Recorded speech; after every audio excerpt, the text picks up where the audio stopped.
Magandang araw po sa inyo, Sir Blair. Sana po ay palagi po kayong nasa mabuting kalagayan at kalusugan. Ganun na rin po ang inyong pamilya. Isa sa mga libangan ko ho at ng aking asawa ang pakikinig sa inyong mga kwento sa inyong YouTube channel. Mas gumagana kasi ang imahinasyon namin sa pakikinig, lalo na't sinasabayan pa ng inyong napakahusay na narration. Naisipan ko pong ibahagi sa inyo ang aking kwento dahil naniniwala ko na merong mapupulot na aral ang mga makikinig nito. Sa naging karanasan ko pong ito, natutunan ko na ang isang kakayahan ay may kaakibat na mabigat na responsibilidad. At kailangan nating gamitin ang kakayahan na ito sa kabutihan at hindi para manlamang ng ating kapwa. Itago niyo na lamang po ako sa pangalang Karding. At ito ang aking kwento. Ang kwentong ito ay nangyari noong kakakasal pa lang namin ng aking asawa na si Rowena. Nakatira kami noon sa maliit na baryo sa Dueñas, sa Iloilo. Noon ay tahimik at simple ang pamumuhay namin doon ng aking asawa. Kilala ako sa aming lugar bilang mahusay na albularyo. Galing ako sa pamilya ng mahuhusay na albularyo, Sir Blair. Ang kwento sa akin ng lolo ko, kahit ang mga ninuno namin ay nakilala bilang magaling na albularyo at nagpasa-pasa ang kakayahan na yon sa bawat henerasyon. Sa pamilya namin, ako na lang ang nag-iisang marunong manggamot sa tradisyonal na pamamaraan. Kaya nasa akin ang tungkulin na ipasa yon sa kahit isa sa magiging anak namin ni Rowena. Masasabi ko na noong panahon na yon ay wala na akong mahihiling pa sa buhay. Hindi man malaki ang perang kinikita ko sa panggagamot, ay meron naman akong mabait at maasikasong asawa. Isang hapon, katatapos ko lang gamutin ang isang batang pinaglaruan di umano ng isang duwende. Binigyan ko siya ng pangontra at inorasyonan ko siya. Matapos ko siyang gamutin, ay agad na bumuti ang kalagayan ng bata. Kaya naman, tuwang-tuwa at halos maiyak ang kanyang ina sa pagpapasalamat sa akin. Habang nagluluto si Rowena sa kusina, ay lumapit ako sa kanya. Niyakap ko siya mula sa likod at hinalikan ang kanyang ulo. Ano ba, Karding? Amoy ulam pa ako eh. Mamaya mo na nga ako halikan at yakapin.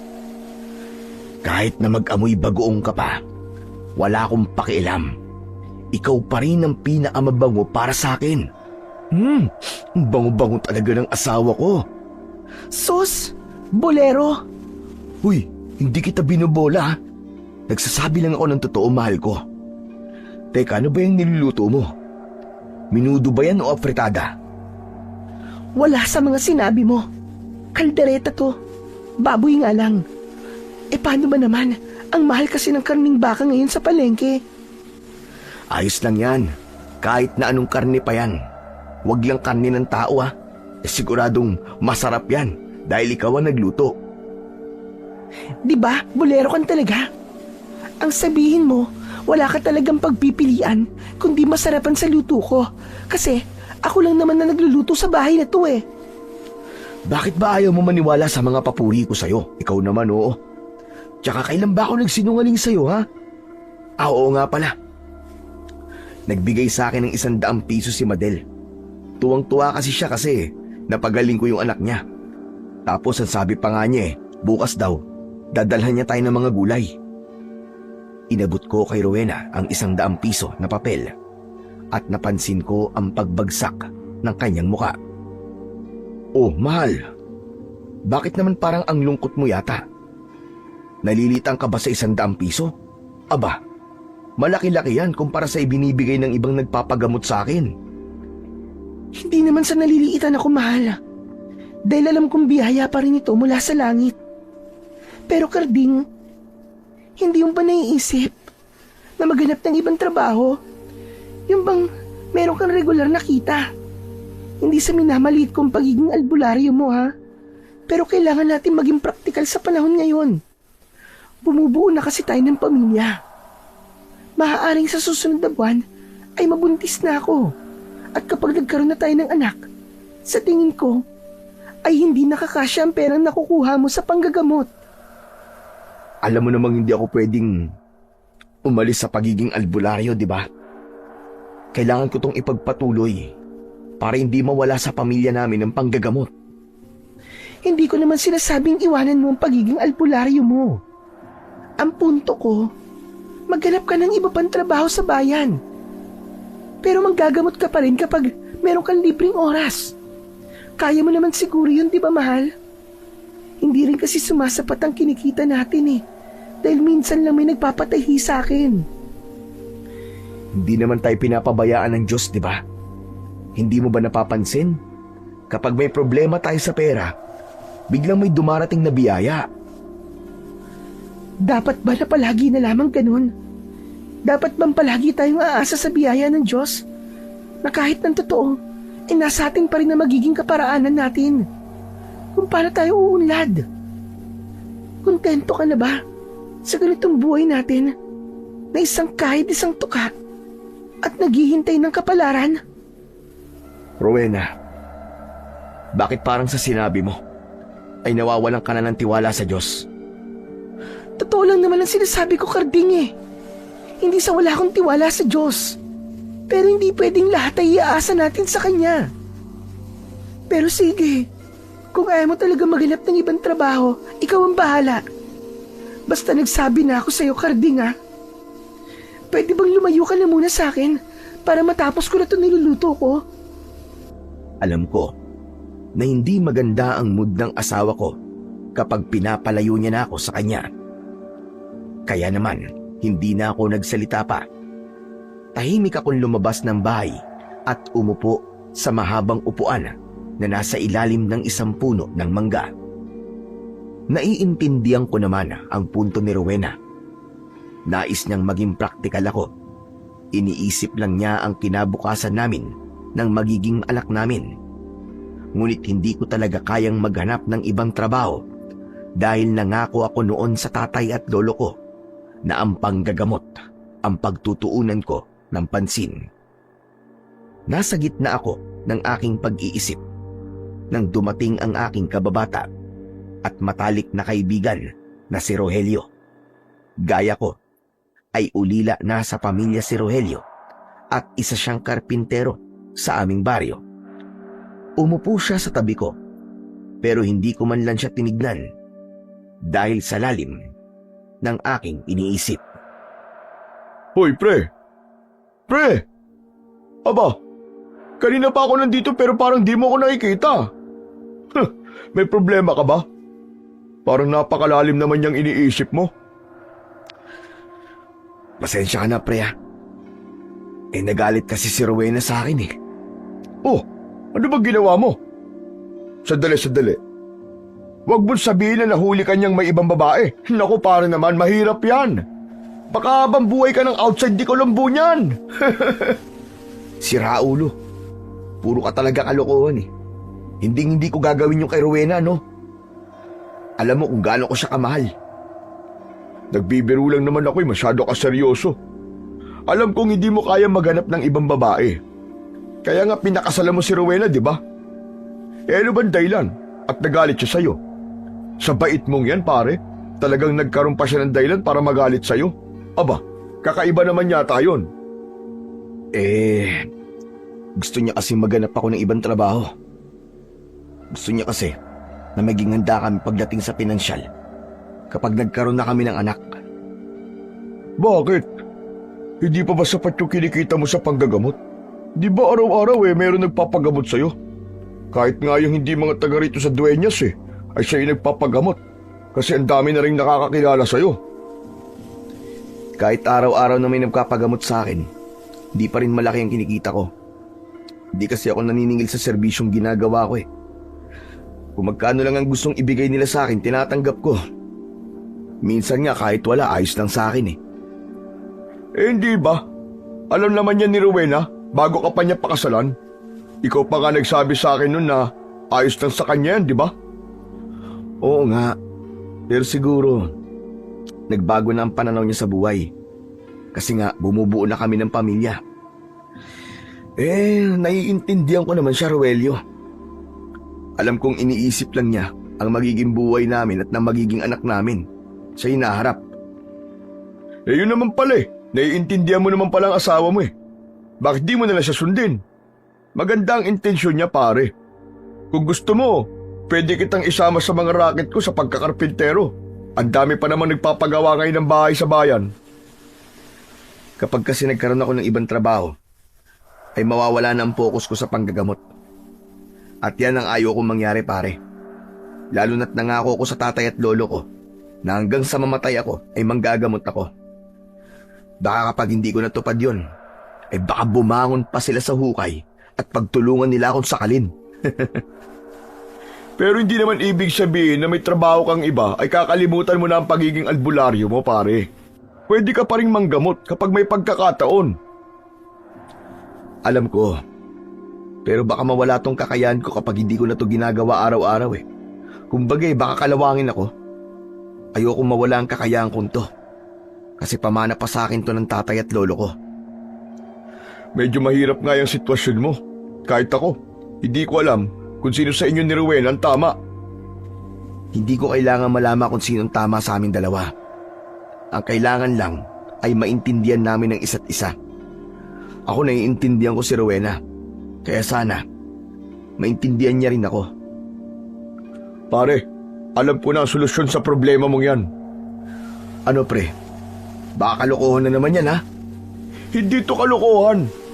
Naisip ko lang kasi, kung ayaw mo maghanap ng ibang trabaho, kasi ayaw mo mapabayaan ng panggagamot mo, bakit hindi mo nalang gawing negosyo yung pagiging albularyo mo, di ba? Teka, anong ibig mo sabihin? Paano ko gagawing negosyo ang panggagamot ko? Simple lang. Magtakda ka ng halaga ng perang ibabayad sa'yo ng mga nagpapagamot sa'yo. Kapag simpleng sakit, maliit lang ang singilin mo. Pero kapag mahirap na kaso, aba syempre, mas malaki din. Para hindi na barya-barya lang ang binabayad sa serbisyo mo. Hindi rin kasi biro yung ginagawa mo eh. Isipin mo para kang doktor. Hindi ba ganyan ang mga doktor? Depende ang ibabayad mo sa kanila sa kung anong sakit ng pasyente o kung anong serbisyo ang gagawin nila. Hindi ko pwedeng gawin yan pare. Maigpit na bili ng tatay ko na wag akong maniningil. Ang pwede ko lang tanggapin ay donasyon. Hindi naman kasi negosyo tong kakayahan ko eh. Saka kung maniningil ako ng malaki, baka wala na magpagamot sa akin. Karamihan kasi sa mga nagpapagamot sa akin ay yung walang-wala rin sa buhay. At sa akin lang naman dapat maging practical ka. Maiintindihan ka naman siguro ng mga pasyente mo kasi mahirap na ang buhay ngayon eh. Kung hindi ka gagawa ng paraan para kumita ng pera, aba, baka mamaya yan eh, mamatay kang dilat dahil sa gutom. Di ko talaga pwedeng gawin yung sinasabi mo pare. Pagtulong sa mga nangangailangan ang talagang dahilan ko kung bakit ako nang gagamot. Hindi ko kayang samantalayin ang pangangailangan ng mga tao para gatasan sila ng pera. Hindi mo naman sila gagatasan eh. Nakikinabang sila sa'yo. Kaya walang mali kung makinabang ka rin sa kanila. Magsasalita pa sana ako nang nakita ko si Rowena sa pintuan ng aming bahay. Luto na ang ulam natin. Kumain na tayo. Ay, Roelio. Nandiyan ka pala. Nagapunan ka na ba? Hindi pa nga eh. Wala pa nga akong sinaing sa bahay eh. Di dito ka na magapunan. Marami kasi yung niluto kong kalderetang baboy. Tara! Talaga? Aba, sige ba? Hindi ko tatanggihan yan. Lalo't matagal na akong hindi nakakakain ng kaldereta. Kapag siniswerte ka nga naman, oo. Hanep pa. Mukhang sinakto mo talaga na maghahapunan kami nang pumunta ka rito ah. Ikaw naman, binubuka mo naman ako. Siyempre, Alam ko kasi masarap magluto si Rowena eh. Hindi naman ako masarap magluto. Puro prito lang naman ang alam ko. Bakit kasi hindi ka pa mag-asawa para meron na nagluluto para sa'yo? Saka na yan. Saka sarili ko nga. Hirap na hirap pa akong buhayin eh. Tapos mag-aasawa pa ako. Makapaghihintay naman yan eh. Mamaya na kayo magkwentuhan dyan. Halina kayo, lumalamig na ang pagkain. Pumasok na kami ni Rogelio sa bahay at dumulog kami sa pagkainan. Naging magana ang aking pagkain dahil sa sarap ng kaldereta na luto ng aking asawa. Pero habang kumakain kami, ay pansin ko ang kanyang pananahimik.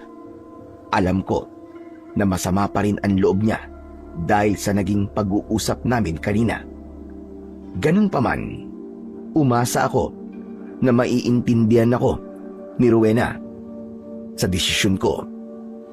Ipinagdasal ko na sana ay maunawaan niya na hindi ko pwedeng pabayaan ang aking panggagamot dahil yon ay pamana pa sa akin ng tatay at lolo ko. Pagkatapos ng aming hapunan ay naglabas ng hinog na mangga si Rowena bilang panghimagas. Pinagbalot pa nga niya si Rogelio ng kaldereta para meron itong makakain kung sakaling magutom mamaya. Nako, maraming salamat Rowena. Talagang hindi pwedeng wala akong bitbit kapag dito ako kumakain sa inyo. Marami pa kasing natira sa niluto ko. Sayang naman kung mapapanis lang. Sa bagay, mas okay na mapakinabangan na ng bituka ko tong kaldereta mo. O sige, uuwi na pala ako. Maraming salamat ulit sa masarap na hapunan ha. Nang nakaalis na si Rogelio, ay sinubukan ko namang kausapin si Rowena. Pero ibubuka ko pa lang ang bibig ko, ay niligpit na niya ang aming kinainan at dinala yon sa lababo. Napansin ko na tila nagdadabog siya dahil halos basagin niya na ang mga baso at pinggan habang hinuhugasan niya ang mga yon. Naisip ko na hindi yun ang tamang oras para kausapin siya. Kailangan niya munang lumamig bago ko siya kausapin. Sa gabing yon ay naunang humiga si Rowena sa aming papag para matulog. Nakatagilid siya ng pagkakahiga. Tumabi ako sa kanya at niyakap ko siya mula sa kanyang likuran. Pero inalis niya ang aking braso. Ano ba? Ang init-init tapos yayakap ka pa. Hindi ka man lang yata naligo bago ka humiga. Naligo kaya ako? Saka naglalambing lang naman ako sa'yo, mahal eh. Saka ka na maglambing kapag hindi na mainit. Kahit naman mainit eh. Nagpapayakap ka pa rin sa akin dati, di ba? Galit ka pa rin ano? Hindi ako galit. Naiinis lang ako sa'yo. Kasi hindi mo ako pinapakinggan. Magkaiba yon. Naiintindihan naman kita, Rowena. Kung naiintindihan mo ako, bakit hindi mo gawin ang sinasabi ko sa'yo? Hindi kasi simpleng bagay lang ang gusto mong gawin ko eh. Sana maintindihan mo naman na kapag nagkaroon ako ng ibang trabaho, mapapabayaan ko ang panggagamot ko. Kung sa tingin mo, ayan ang tama, bahala ka na. Ayoko na makipagtalo pa sa'yo. Basta sinabi ko na sa'yo kung ano ang sa tingin ko na mas makakabuti para sa atin. Minsan kasi, mas kailangan mong isipin ang sarili mo kaysa sa ibang tao. Hindi na ako nagsalita dahil pinag-isipan ko ang mga sinabi ni Rowena. Pinilit kong unawain ng gusto si Rowena, pero hindi ko talaga kayang gawin ang gusto niyang mangyari. Para sa akin, hindi ko dapat pabayaan ang aking pagiging albularyo dahil nangako na ako na hanggang sa mamatay ako ay manggagamot at tutulong ako sa mga nangangailangan. Sa mga sumunod na araw ay nagpatuloy ako sa normal kong buhay. Patuloy akong nanggagamot ng mga tao.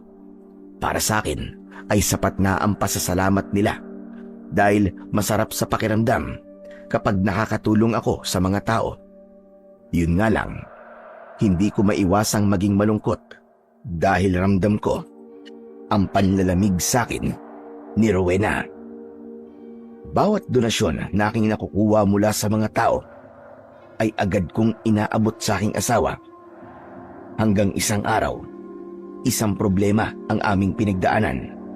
May nagpunta na empleyado ng isang bangko sa bahay namin. Kinausap kami ni Rowena at doon namin nalaman na nakasangla pala ang lupang kinatatayuan ng aming bahay.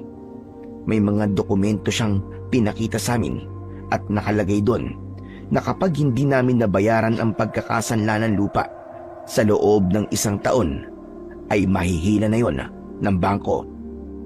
Pakiramdam ko ay pinagbagsakan ako ng langit at lupa sa pangyayaring yon. Wala kasi kaming malaking pera para mabayaran namin ang pagkakasanla ng lupa.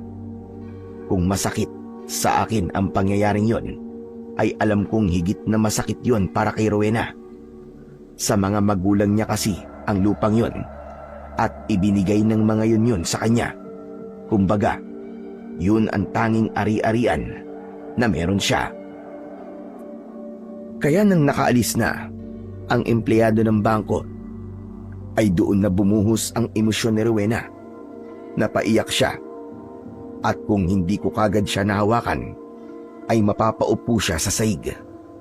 Maigpit kong yinakap ang aking asawa at hinayaan ko siyang ilabas kung anuman ang kanyang nararamdaman. Nang humupa na ang kanyang emosyon, ay binigyan ko siya ng 1 baso ng tubig.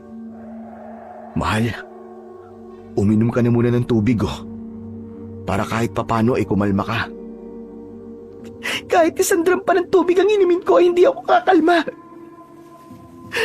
Paano ito nagawa sa akin ni nanay at tatay? Bakit hindi man lang nila sinabi sa akin na nakasanla pala itong lupa?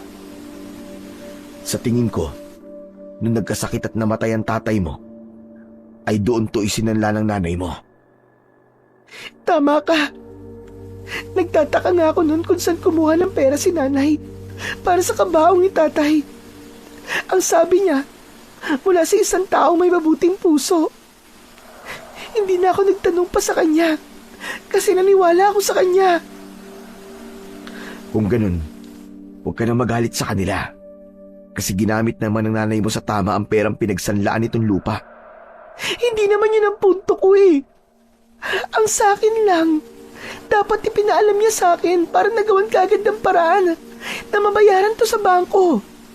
Hindi yung 1 taon na lang ay mawawala na itong lupa sa atin kapag hindi tayo nakabayad. Siguro ay balak talagang sabihin sa'yo ng nanay mo. Pero yun nga lang, makalipas lang ang ilang buwan, ay sumunod na rin siya sa tatay mo. Kaya hindi niya na nasabi.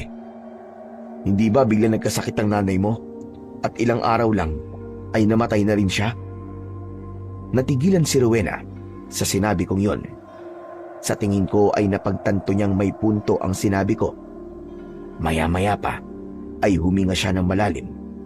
Kinuha niya mula sa akin ang 1 baso ng tubig at sa kanya ininom.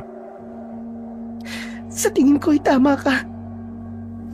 Nay, tay, kung nasan man kayo, sana naririnig niyo ako. Patawarin niyo ang mga nasabi ko tungkol sa inyo. Nadala lang po ako ng aking emosyon. Sorry po talaga. Wala na rin naman kasing maitutulong kung magagalit ka sa kanila. Baka naipit lang din sila sa sitwasyon nung panahong gipit na gipit kayo. Ang kailangan nating gawin ngayon ay mag-focus sa pag-iisip ng solusyon sa problema natin. Huwag kang mag-alala. Nariyan ang Diyos. Tutulungan niya tayo. At anong solusyon sa problema natin, Karding? Malaking halaga ng pera ang kailangan nating bayaran sa bangko. Sa perang kinikita natin ngayon, kahit ibayad nating lahat yon at huwag tayong gumastos kahit piso, ay hindi pa rin yung kasya. Maghahanap ako ng pwede nating mautangan. Yung maliit na interest lang. Hindi sagot ang utang sa isa pang utang. Mas lalo lang tayo mababaw yan eh. Basta gagawa ko ng paraan. Hindi pwedeng mawala sa atin ang lupang to. Dahil hindi ko na alam kung saan tayo pupulutin. Matagal-tagal pa ang 1 taon. At sisiguraduhin kung mababayaran natin sa bangko ang dapat natin bayaran. Ewan ko, Karding. Pero hindi kaya panahon na para pag-isipan mo mga sinabi ko sa'yo na maghanap ka ng ibang trabaho. Napag-usapan na natin yan, di ba, mahal? At alam mo kung anong isasagot ko sa'yo. Iba na ang sitwasyon natin ngayon. Sa pagkakataong ito, kailangan mo na talaga maging praktikal. Maghanap ka ng trabahong may regular na kita. Habang ako naman ay ganun din. At kapag nakabayad na tayo sa bangko, saka tayo bumalik sa normal nating buhay. Kailangan natin magsakripisyo kung gusto nating wag mawala ang lupang ito sa atin. Tila umurong ang dila ko sa sinabing yun ni Rowena. Agad ko kasing nakuha ang punto niya. Pero alam ko rin na mahihirapan akong gawin ang gusto niya. Nang sumunod na umaga, pagkagising ko, ay nagtaka ko dahil nakabihis si Rowena ng maayos. Bagong ligo siya at sa itsura niya ay halatang meron siyang pupuntahan. Oh, mahal. Saan ka ba pupunta? Sa bayan. Maghahanap ng trabaho. Nang ganito kaaga? Oo. Dahil may mga kailangan pa akong gawin. Kailangan ko pang bumili ng biodata at maghanap ng pwede kong ma-applyan na trabaho. Ikaw na ang bahala sa almusal mo. Magsasalita pa sana ako, pero nagmamadaling lumabas ng bahay si Rowena. Ramdam ko pa rin ang inis niya sa akin. Pakiramdam ko tuloy ay wala akong kwentang asawa dahil mas nauna pang kumilos ang misis ko para bigyan ng solusyon ang aming problema. Bagsak ang balikat na tumayo ako at nagtungo sa kusina para magtimpla ng kape. Sa gitna ng aking pagkakape ay biglang dumating si Rogelio. Meron siyang dalang nilagang saging. Kumuha na rin siya ng baso at nagtimpla siya ng kape. O pare, dinalan ko kayo ng saging ni Rowena para makabawi doon sa kaldereta. Oh, sandali. Bakit parang sa mukha mo parang pasan mo ang buong mundo? Saka nasan si Rowena? Wala siya. Umalis. Ano? Iniwan ka na ni Rowena? Sira ulo. Anong iniwan ang pinagsasabi mo? Hindi ako iniwan ng asawa ko. May pinuntahan lang siya. Pupunta siya ng bayan ngayon. Eh ano naman gagawin niya sa bayan ng ganito kaaga? Maghahanap daw ng trabaho. Kahapon kasi may nagpunta rito na empleyado ng bangko. Nalaman namin na isinangla pala na nanay ni Rowena tong lupa namin. Kailangan namin itong matubos sa loob ng 1 taon dahil kung hindi, ay kukunin na sa amin to ng bangko. Anak ng... Diyos ko!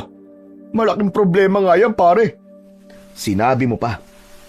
Kaya nga naghahanap ng trabaho si Rowena ngayon kasi kailangan talaga namin ngayon ng pera.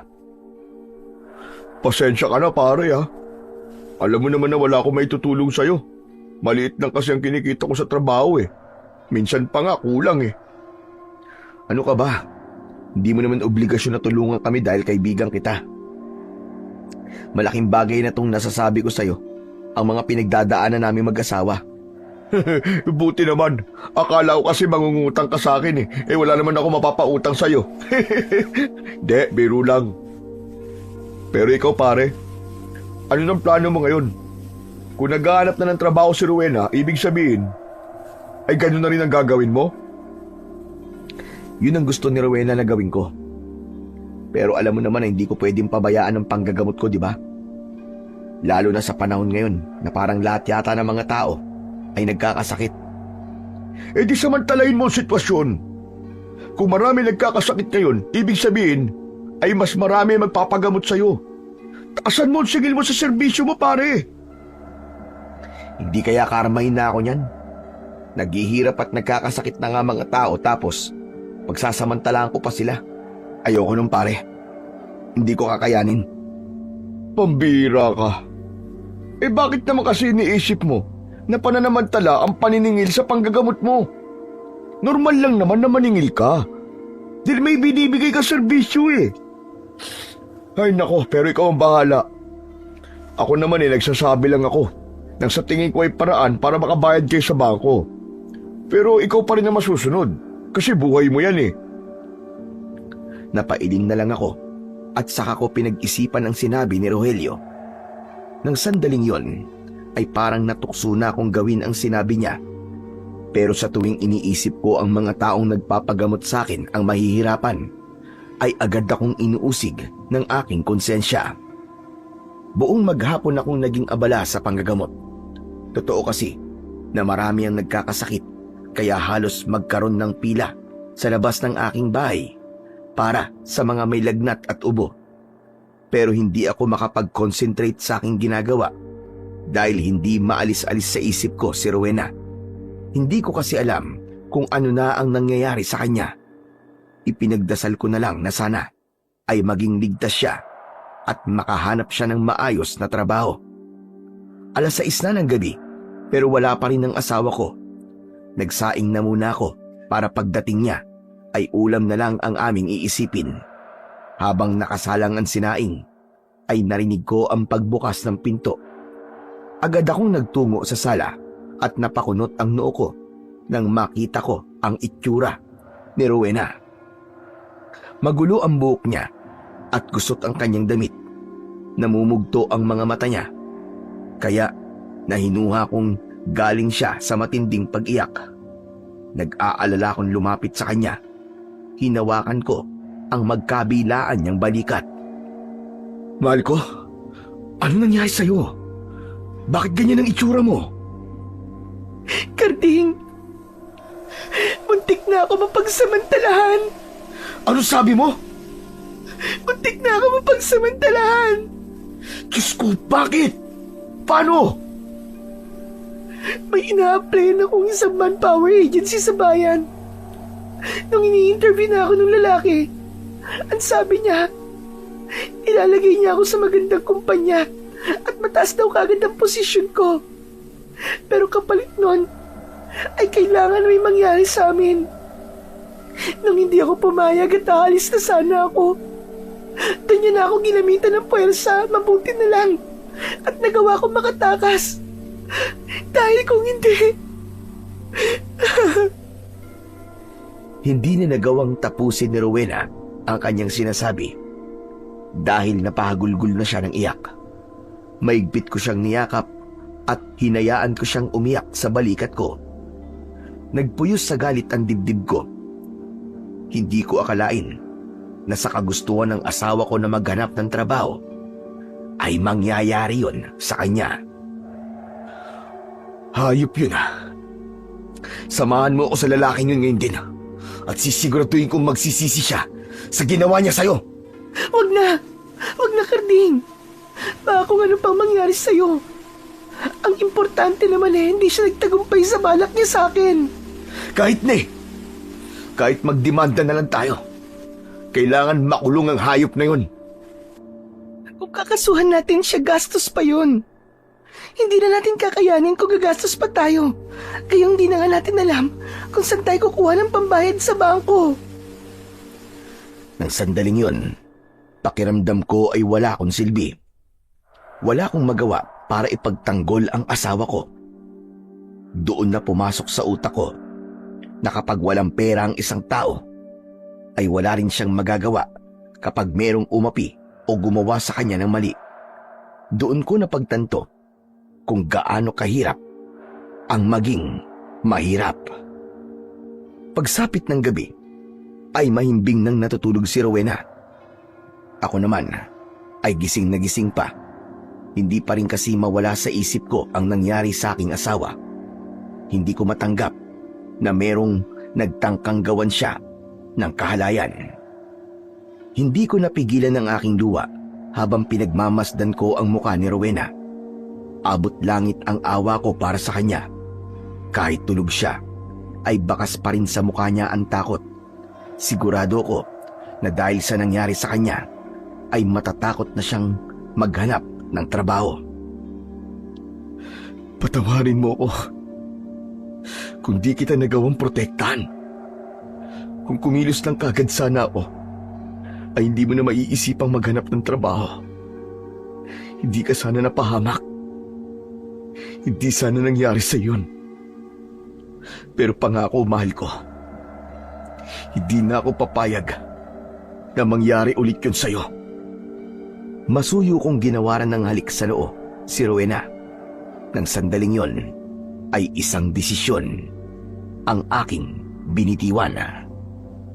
Kinabukasan, maaga pa lang ay may mga tao nang naghihintay sa akin. Alam kong lahat sila ay magpapagamot. Pagkatapos namin mag-almusal ni Rowena, ay saka ko hinarap ang mga tao. Isa-isa kong tinignan ang kanilang mga muka. Sigurado ko na magugulat ang lahat sa sasabihin ko, pero kailangan kong gawin yon para hindi na kailanganin pa ni Rowena na maghanap ng trabaho. Isang malalim na paghinga ang pinakawalan ko bago ako nagsalita ng malakas. Mga kababaryo, magandang umaga po sa inyong lahat. Bago ko po simulan ng aking panggagamot, ay meron lang po akong gustong ipaalam sa inyo.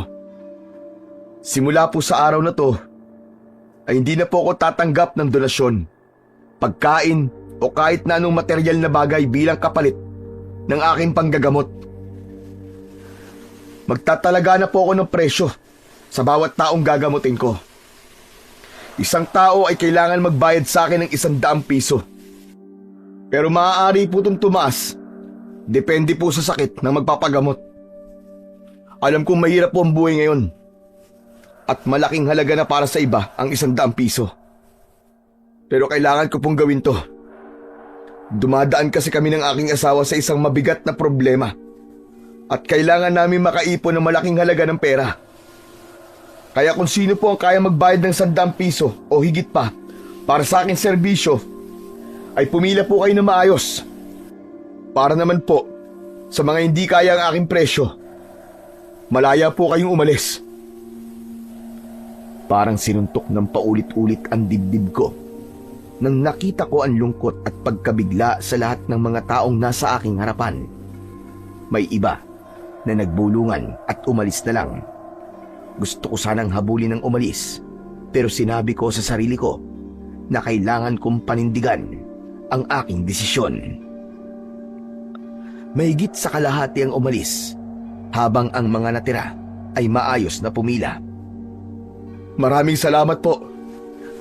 Sandali lamang po at ihahanda ko muna ang mga gamit ko. Mabigat ang loob ko nang bumalik ako sa loob ng bahay. Napahinto ako nang salubungin ako ni Rowena. May pagtataka sa kanyang muka. Tama bang narinig ko? Maniningil ka na sa mga tao nagpapagamot sa'yo?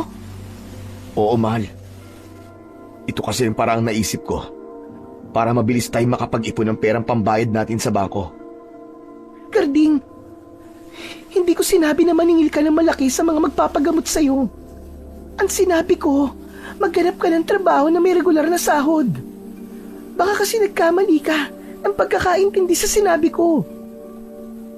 Sarili kong desisyon to, Rowena. Siguro naman ay walang magagalit sa akin. Dahil sa napakahabang panahon, ay donasyon lamang ang tinanggap ko sa kanila.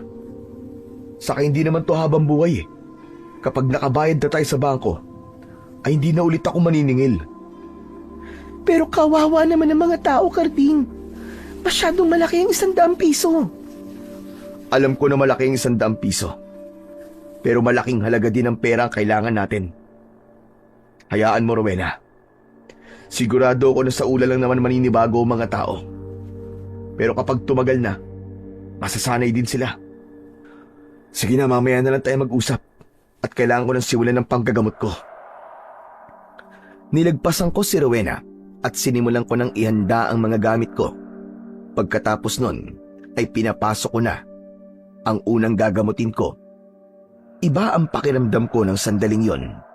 Yun ang unang beses na pakiramdam ko ay nagtatrabaho ako at hindi naglilingkod. Nang matapos ko na siyang gamutin, ay nagdalawang isip pa ako na tanggapin ang perang ibabayad niya sa akin. Nilunok ko ang aking konsensya at sinabi ko sa aking sarili na kailangan ko lang gawin yon para makabayad kami sa bangko.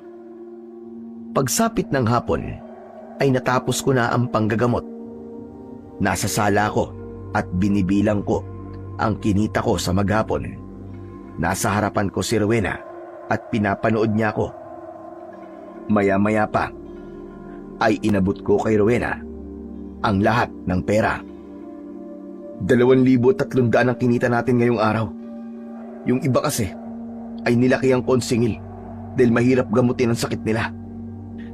Karding, hindi kaya karmahin tayo sa ginagawa nating to? Wala tayong magagawa, Rowena, kundi gawin to. Sigurado naman ako na may intindihan ako ng Diyos at pati ng tatay at lolo ko. Kung di ko gagawin to, hindi tayo makakapag-ipon ng pera na pambayad sa bangko. Naisip ko rin kasi na total, hindi ko kayang iwanan ng panggagamot, ay gamitin ko na lang to para matapos ng problema natin. Ewan ko, Karding pero hindi maganda ang pakiramdam ko sa ginagawa mong ito. Pero sige, magtitiwala ako sa'yo. Siguro nga, ay ito lamang ang solusyon para matapos ng problema natin. Hindi ko na rin kasi kaya maghanap ng trabaho matapos ng nangyari sa akin. Naiintindihan kita, mahal ko. Kahit ako, ayoko nang mag-a-apply ka pa ng trabaho at baka maulit pa yung nangyari sa'yo. Dito ka na lang sa bahay. Mas ligtas ka rito. Hayaan mo na lang na ako magtrabaho dahil ako ang lalaki.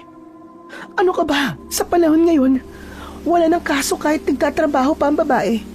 Maganda nga yun kasi magkatulong ang mag-asawa sa pagpasok ng pera sa pamilya nila. Hayaan mo, kapag nawala na tong takot ko, ay susubukan ko ulit maghanap ng trabaho. Mag-iingat na lang ako sa susunod. Pagkatapos namin mag-usap ni Rowena, ay itinabi na niya ang perang kinita ko sa maghapon. Hindi ko maiwasang makaramdam ng matinding pag-usig ng konsensya. Kung meron lang sanang ibang paraan, ay hindi ko sana gagamitin ang aking pagiging albularyo para kumita ng malaking pera. Pero wala akong magagawa, kundi tigasan ang aking puso dahil hindi talaga ako mabibigyan ng solusyon.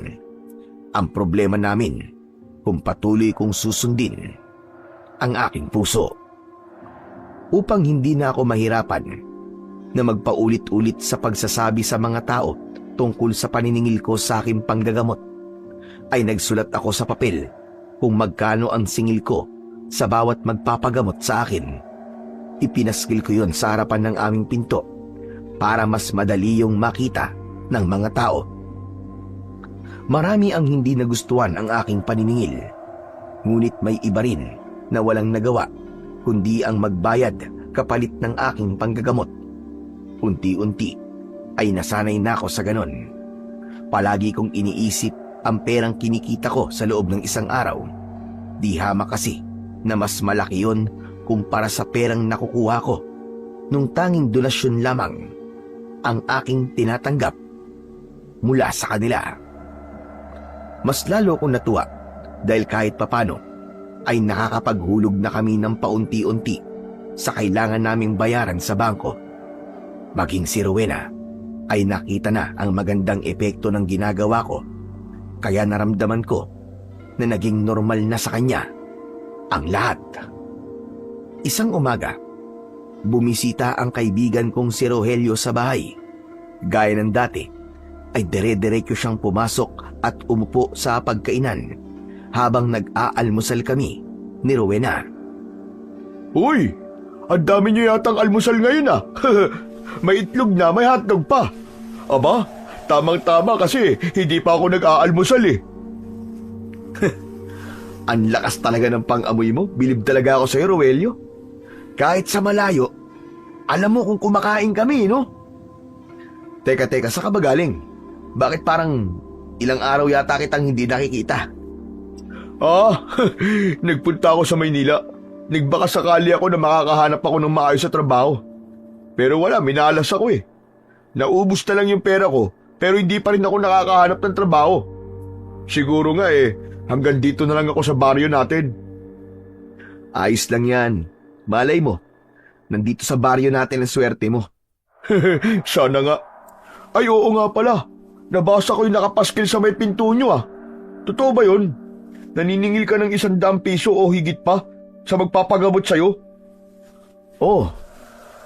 Wala na kasi ako magagawa kundi gawin yun. Kasi kung hindi, baka hindi kami makabayad ni Rowena sa bangko.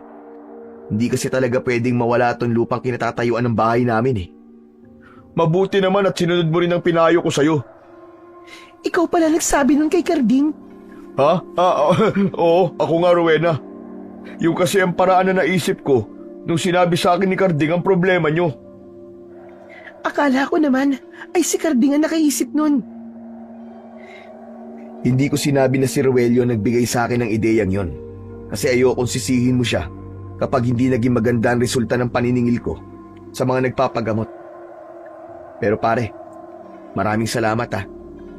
Nang dahil sa ideya mo na yon, ay nakaipon kami ng mabilis para pambayad sa bangko.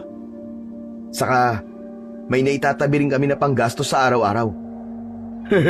Wala yun pare. Ayoko kasi naman problema kay ni Rowena eh. Pero mabuti na lang talaga at nakinig ka sa akin kasi kung hindi, baka walang hotdog at itlog ngayon sa lamesa ninyo. Bahagya akong natawa sa sinabi ni Rogelio. Nang sandaling yon ay nawala na ang pagsisisi ko sa naging desisyon kong maningil sa mga nagpapagamot sa akin. Lalo na't nakikita kong hindi na problemado ang aking asawa. Yun lang naman talaga ang gusto ko. Ayoko kasi na nag-iisip pa ng kung ano-anong bagay si Rowena. Lahat ay gagawin ko para maibigay ang maginhawang buhay na nararapat para sa kanya. Nagpatuloy ang paniningil ko sa mga nagpapagamot sa akin sa mga sumunod pang araw. Patuloy din kaming nakakapaghulog ng regular sa bangko. Habang nababawasan ang kailangan naming bayaran, ay alam kong unti-unti ring gumagaan ang problema namin ni Rowena. Isang umaga, lumabas si Rowena upang magtungo sa panaderya para bumili ng tinapay. Ako naman ay nagprito ng itlog para meron kaming palaman. Nag-init na rin ako ng tubig para sa aming kape. Makalipas ang ilang sandali, ay bumalik na si Rowena. Inihain ko na ang pritong itlog at nagtimpla na rin ako ng kape. Umupo na ang asawa ko at nang napatingin ako sa kanya ay nagtaka ko dahil namumula ang kanyang mga mata. Oh, ano nangyari sa'yo? Umiiyak ka ba? Sinaaling maming kasi. Narinig ko na pinag-uusapan kanila sa panaderya. Pero alam ko nagpaparinig sila sa akin. Bakit? Ano bang sinasabi nila tungkol sa akin? Wala. Hindi mo na kailangan malaman. Dapat pala hindi ko na lang to sinabi sa'yo. Bakit ayaw mo sabihin sa akin? Ano nga ang pinag-uusapan nila?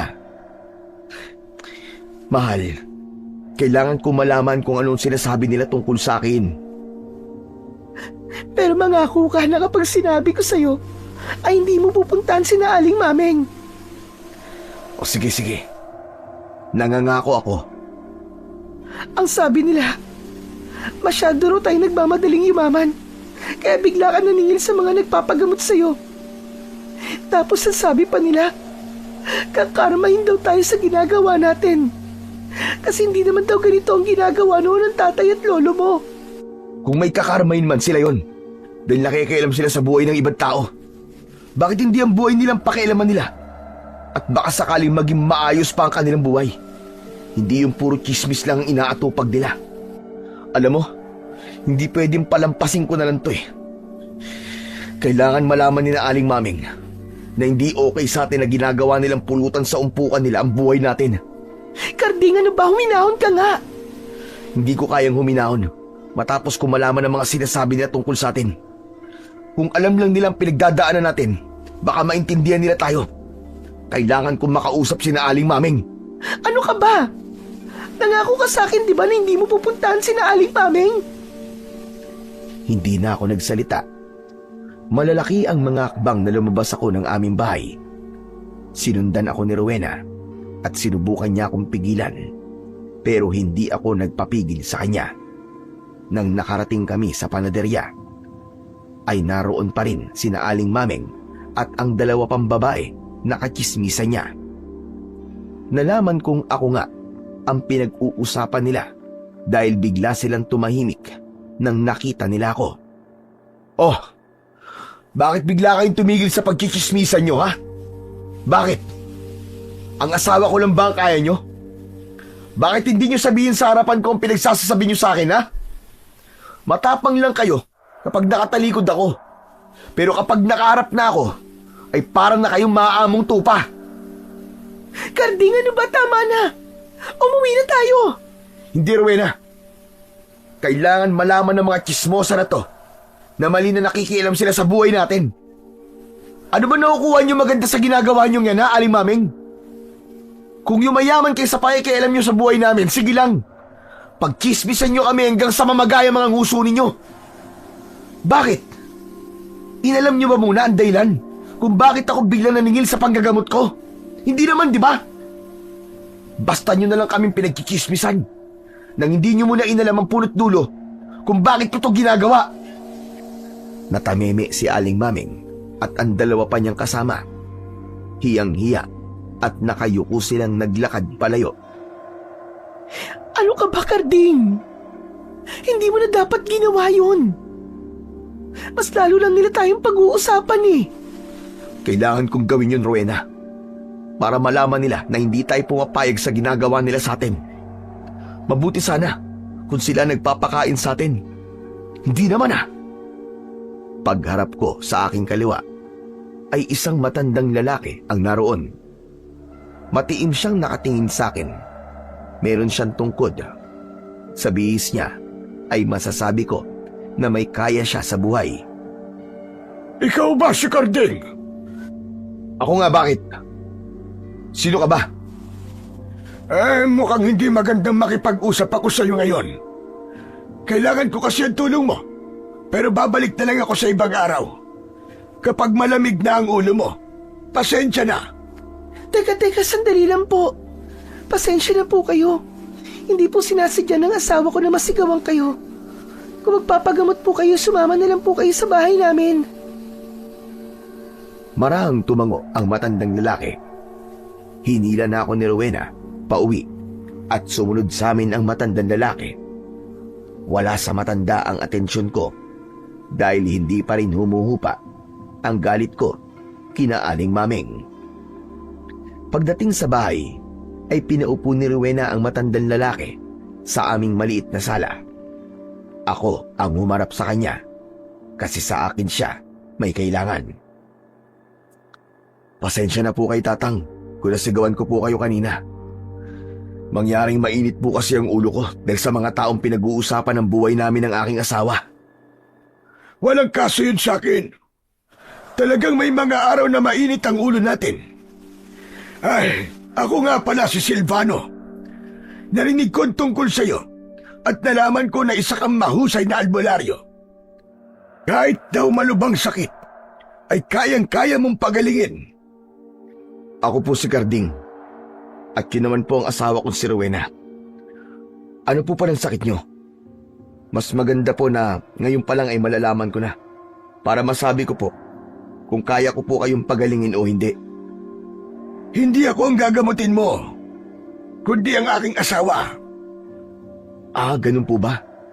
Dapat po sinama nyo rito para naman po personal ko po siya matignan. Kung kaya nga lang niya sumama rito, ay isinama ko na siya.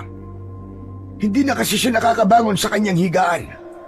Nandito ako para sana hilingin sa'yo na sumama ka sa bahay namin para makita mo siya. Gusto kong pagalingin mo siya, Karding. Wala naman pong problema na sumama ako sa inyo. Meron po talaga mga nagpapagamot sa akin na sinasadya ko po kasi hindi nila ako kayang puntahan. Matanong ko lang, ano po bang sakit ng asawa nyo? Sa totoo lang, ay hindi ko rin alam. Kahit ang mga doktor, ay hindi alam kung ano nangyayari sa aking asawa. Kaya ikaw na lang ang pag-asa ko. At huwag kang mag-alala, dahil kung sakaling mapapagaling mo ang asawa ko, ay babayaran kita ng malaking halaga. Huwag po kayo mag-alala. Susubukan ko pong gamutin ang asawa nyo. Hindi mo man lang ba'y tatanong kung magkano ang ibabayad ko sa'yo? Depende po kasi sa sakit ng asawa nyo ang isisingil ko sa inyo. Pero kung madali ko lang po siya mapapagaling, ay 100 piso lang po ang ibabayad niyo po sa akin. Ano ka mo? 100 piso? Hindi yan ang sapat na kabayaran kung sakaling mapapagaling mo ang aking asawa. Handa akong magbayad sa'yo ng 250,000 karding kapalit ng pagpapagaling mo sa aking asawa. Buhay ang isasalba mo, kaya dapat lang na ganun kalaki ang makukuha mo. 250,000? Pero hindi po ganyang kalaking halaga ng pera ang sinisingil ko sa mga nagpapagamot po sa akin. Alam mo, marami ng doktor at kung sino-sinong albularyo ang sinubukang pagalingin ng aking asawa. Pero lahat sila ay nabigo. Marami na ang nangako na kahit papano ay magagawa nilang ibalik ang lakas ng asawa ko. Pero napako na lamang ang kanilang pangako. Kaya, napakalaking bagay para sa akin kung mapapagaling mo siya o kung madudugtungan mo ang kanyang buhay. Yan ang dahilan kung bakit handa ko magbayad sa iyo ng ganong kalaking halaga. Kaya tatanungin kita, Karding, handa ka bang tanggapin ang inaalok ko sa iyo? Napalunok ako. Tumingin ako kay Rowena na nakatayo sa tabi ng pintuan. Gaya ko, bakas sa mukha niya ang labis na gulat. Sa tagal ko na kasing nanggagamot, ay noon lamang merong nag-alok sa akin ng ganong kalaking halaga ng pera, kapalit ng aking serbisyo. Makalipas ang ilang sandali, ay muli akong tumingin kay Silvano. Sige po, tinatanggap ko po ang alok nyo. Pero gusto ko po munang makita ang asawa nyo para malaman ko po kung ano ang nangyayari sa kanya at kung kaya ko po ba siyang gamutin. Walang problema. Ngayon pa lang ay nagpapasalamat na ako sa iyo sa pagpayag mo. Kung ayos lang sa iyo, ay pwede kang sumama sa akin ngayon. Sige po. Mas mabuti po na makita at matingnan ko na kagad ang asawa nyo sa lalong madaling panahon. Bigyan nyo lang po ako ng ilang minuto para ihanda ko po ang aking mga gamit. Lumabas na si Silvano at doon niya na ako hinintay. Agad kong inihanda ang mga gamit na sa tingin ko ay kakailanganin ko. Lumapit sa akin si Rowena habang ginagawa ko yon. Karding, tama ba narinig ko? 500,000 pisong ibabayad sa ng matandang lalaki kapag napagaling mo ang asawa niya? Hindi. 250,000 daw. Ano ka ba, Karding? Iisa lang naman yun eh. Ang 250,000 ay 500 piso rin. Ay, oo nga pala no. Pasensya ka na. Medyo hindi pa rin kasi ako makapaniwala sa nangyayari. Karding, mahal ko. Kung magkakaroon tayo ng ganung kalaking pera, mababayaran na natin ang pagkakasanla nitong lupa. Meron pang matitira sa atin. Diyos ko, totoo ba talaga ang lahat ng ito? Totoo to, Rowena. Pero wag muna natin bilangin ng sisiw habang hindi pa napipisa ang lahat ng itlog. Ipagdasal mo na lang na sana ay mapagaling ko ang asawa ni Mang Silvano para mabayaran niya tayo ng halagang sinabi niya. Nang natapos na ako sa paghahanda ng mga gamit ko, ay nagpaalam na ako kay Rowena. Lumabas na ako ng aming bahay at sumama na ako kay Mang Silvano para magtungo sa kanilang bahay. Sa bukana ng aming baryo ay naroon ang kanyang lumang sasakyan. Sumakay kami ron at habang nagmamaneo si Mang Silvano ay hindi pa rin naaalis ang aking kaba at kasiyahan. Wala kasi akong ideya kung kaya ko bang pagalingin ng asawa ni Mang Silvano. Pero kapag nagtagumpay akong gawin yon, ay matatapos sa isang kisap mata ang problema namin ng asawa ko. Mahigit sang oras ang tinagal ng aming biyahe bago inihinto ni Mang Silvano ang kanyang sasakyan sa harapan ng isang malaking bahay na may 2 palapag. Tila napabayaan na ang bahay dahil sa makapal na damo sa paligid nun. Bakbak na rin ang pintura ng bahay, pero sa mga nakita ko ay hindi ko may pagkakaila na mayaman talaga si Mang Silvano. Bumaba na kami ng sasakyan. Pagpasok namin sa bahay ay agad na gumapang ang kilabot sa aking katawan sa dahilan na hindi ko alam. Pinasunod ako ni Mang Silvano sa ikalawang palapag ng bahay at huminto siya sa tapat ng isang pinto.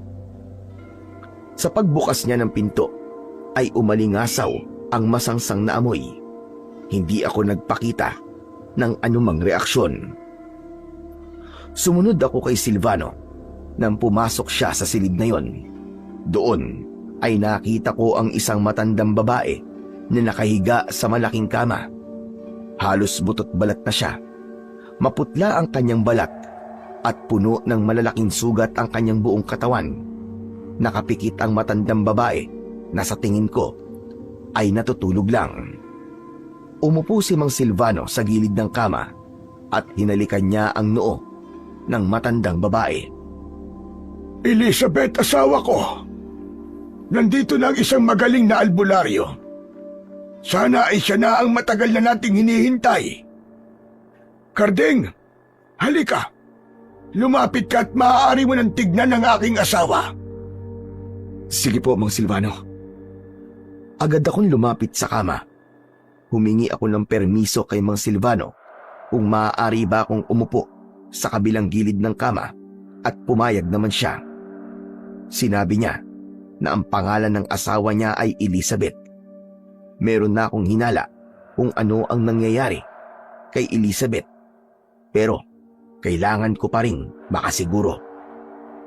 Hinawakan ko ang isang kamay ng babae para yung yelo sa lamig. Pumikit ako at pinakiramdaman ko ang kanyang pulso. Mabagal yon sa una, pero biglang bumibilis. Meron din akong nakitang mga imahe. May nakita akong isang babae na may hawak na karayom at manika. Bumulong ang babae na yon at sinabi niya na wag akong makikialam. Sa pagbukas ng aking mata ay habol ko ang aking paghinga. Pakiramdam ko ay tumakbo ako ng ilang milya nang walang pahinga. Ano, Karding? Alam mo na ba nangyayari sa asawa ko? Alam mo na ba kung ano ang sakit niya? Wala pong sakit ang asawa niyo. Pero malakas po ang kutob ko na kinukulam siya. Ano ka mo? Totoo ba yan sinasabi mo? Opo, Mang Silvano. Maraming beses na po ako nakaengkwentro ng ganitong kaso at hindi po ako pwede magkamali. Teka, meron po ba kayo nakaaway? O may tao po bang may matinding galit sa inyo o sa inyong asawa? Aba, marami. Maraming tao may galit sa amin ng aking asawa. Kaya hindi ko matutukoy sa kanila kung sino ang gumagawa nito. Hindi ko na itinanong kay Mang Silvano ang tungkol sa bagay na yon dahil masyado na yung personal. Kahit napuno ako ng kuryosidad kung bakit maraming galit na tao sa kanila ng asawa niya, ay hindi ko na yon inungkat pa. Pero Karding, kaya mo bang pagalingin ang asawa ko? Sa ngayon po, Mang Silvano, tatapatin ko na po kayo. Hindi ko pa po masasabi. Pero gagawin ko po ang lahat para maligtas siya. Malakas po ang kutob ko na inuunti-unti namang kukulam ang asawa ninyo. Anong ibig mo sabihin na inuunti-unti? Inuunti-unti po siyang patayin. Sa madaling salita, pinapahirapan po siya bago siya tuluyang patayin. Diyos ko, kung sino man ang gumagawa niyan, sana bumalik sa kanya lahat ng ginagawa niya. Kaya mo bang iparanas sa kanya ang nangyayari ngayon sa asawa ko? Pasensya na po, pero hindi po ako nang kukulam eh. Ang tanging ginagawa ko lang po ay ang magpagaling ng sakit. Naiintindihan ko. Kung ano man ang kailangan mong gawin ay gawin mo. Basta't pagalingin mo lang ang asawa ko. Puno ng kumpiyansa akong tumango. Mula sa dala kong bag ay inilabas ko ang isang medalyon at sinabi ko kay Mang Silvano na yon ay pangontra sa kulam at kailangan yung isuot ng kanyang asawa. Nang pumayag si Mang Silvano, ay inorasyonan ko muna ang medalyon bago ko yon inilagay sa leeg ni Elizabeth. Gagaling na ba ang asawa ko? Dahil sa medalyon na yan? Hindi po. Pangontra lang po yan. Ibig pong sabihin ay hindi na magagawa ng kumukulam sa kanya na dagdagan pa ang pagpapahirap sa asawa nyo. Pero depende pa rin po sa lakas ng mangkukulam ang bisa ng medalyon. Kung masyado siyang malakas o kung makakagawa siya ng paraan para kontrain ng medalyon, ay magagawa pa rin po niyang pahirapan si Ma'am Elizabeth. Ganun ba? Pero mas mabuti na yan kaysa wala siyang pangontra. Tuwing gabi kasi sumasakit ang buong katawan niya. Sumisigaw siya sa sobrang sakit. Tignan niyo po mamayang gabi, Mang Silvano. Kung hindi na po yun mangyayari, kapag hindi na po sumakit ang katawan niya mamayang gabi, ibig pong sabihin ay gumana sa kanyang medalyon. Sa ngayon po ay kailangan kong munang umuwi dahil may mga gamit po akong hindi nadala. Hindi ko po kasi naisip na kinukulam pala ang asawa niyo. Kailan ka babalik dito? Bukas po ng umaga. Bukas din po, sisimulan ko na po ang panggagamot sa inyong asawa. Pumayag si Mang Silvano sa sinabi ko. Inihatid pa niya ako sa bahay at pagdating ko sa amin ay naabutan ko si Rowena. Nakausap si Roelio. Sigurado ko na sinabi na ni Rowena kay Roelio kung saan ako galing. Grabe! Naka-jackpot ka pare! Ano? Dala mo na ba yung kalahating milyon? Huy, huwag ka nga maingay. Baka mamaya niyan may makarinig pa sa ibang tao eh. Hindi pa ako binabayaran ni Mang Silvano kasi hindi ko pa napapagaling ang asawa niya. Pero bukas ay babalik ako sa kanila para gamutin yung asawa ni Mang Silvano. Bakit hindi mo pa ginamot ngayon? Ano bang sakit ng asawa ni Mang Silvano? Kinukulam siya. Kailangan ko ng malakas na orasyon para maalis yung kulam sa kanya. Malakas yung mangkukulam eh. Mukhang mahihirapan ako nito. Hanggang sa sandaling yon, ay awang-awa pa rin ako sa asawa ni Mang Silvano. Marami-rami na rin akong ginamot na kinukulam. Pero yun na yata ang pinaka-matindi. Nang sumunod na araw, ay maaga akong nagising. Siniguro ko, nadala ko na ang lahat ng kailangan ko. Dumating si Rogelio sa bahay namin at ang sabi niya ay gusto niya akong samahan dahil baka kailanganin ko ang tulong ni Rogelio. Ay pumayag na ako. Nag-commute kami papunta sa bahay ni Mang Silvano.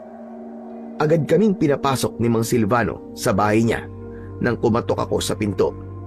Ipinakilala ko si Rogelio kay Mang Silvano at pagkatapos ay nagtungo na kami sa silid kung saan naroon ang asawa niya na si Ma'am Elizabeth. Ano po palang nangyari kagabi, Mang Silvano? Sumakit pa rin po ba ang katawan ng asawa niyo? Ay hindi na! Epektibo ang medalyon na ibinigay mo sa kanya.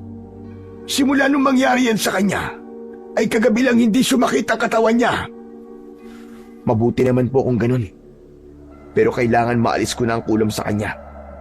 Kasi hindi tayo pwedeng umasa lang sa medalyon.